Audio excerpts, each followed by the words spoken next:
सद्गुरु श्री ब्रह्मचैतन्य महाराज गोंदवलेकर यांचे प्रवचन 7 मे.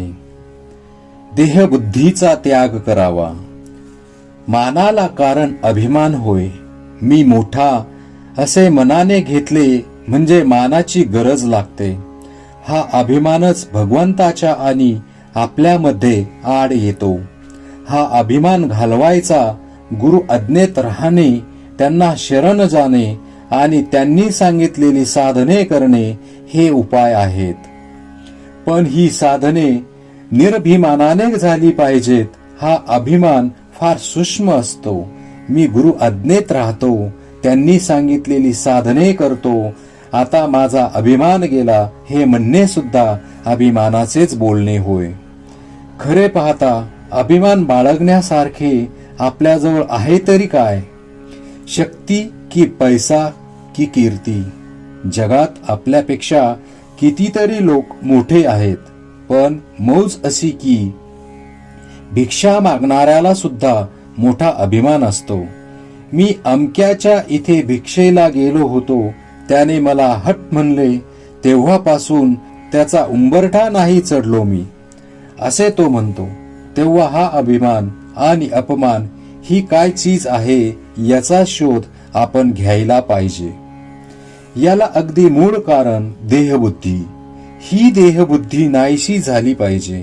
एखाद्या झाडाला खत घालीत गेले तर ते मरेल कसे? मला लोकांनी बरे म्हणावे, मान द्यावा, शिव्या दिल्या तर वाईट वाटते. हे देहबुद्धीला खत घालण्यासारखे आहे. चांगले वाईट, मान अपमान सर्व देवाला अर्पण करावे.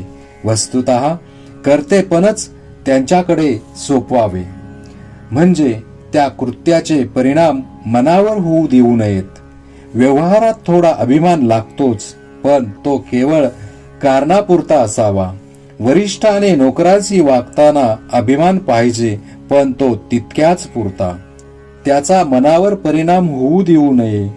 ही देहबुद्धी, हा अभिमान जायला सद्गुरूचे होऊन राहावे. निदान बळजबरीने तरी मी त्याचा आहे असे म्हणावे.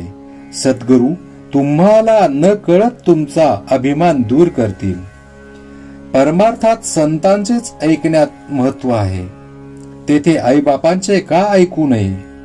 तर ज्यांचे मन त्याच्या ताब्यात आहे, ज्याचे मन स्थिर झाले आहे किंवा ज्याचे मन नेहमी भगवंतापाशी आहे, अशाचेच ऐकण्यात विशेष आहे. आपल्या देहबुद्धीची तरा मोठी विलक्षण असते. सगुणोपासना आपल्या सवयीच्या आड येते, म्हणून मनुष्य ती करीत नाही. फारच सोपे म्हणून तो भगवंताचे नाम घेत नाही आणि फुकट काय जेवायला घालायचे म्हणून तो अन्नदान करीत नाही. असा मनुष्य फुकटच जायचा.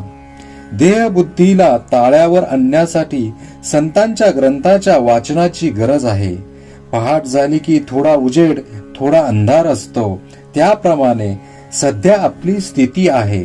देहबुद्धीच्या अंधारात भगवंताच्या स्मरणाचा किंचित उजेड आहे. हा देहबुद्धीचा अंधकार जाऊन पूर्ण प्रकाश दिसायला भगवंताच्या अनुसंधानासारखा दुसरा कोणता उपाय असणार? मीपणाची आणि अभिमानाची पूर्णाहुती देणे हाच खरा यज्ञ होय. श्रीराम जय राम, जय जय राम.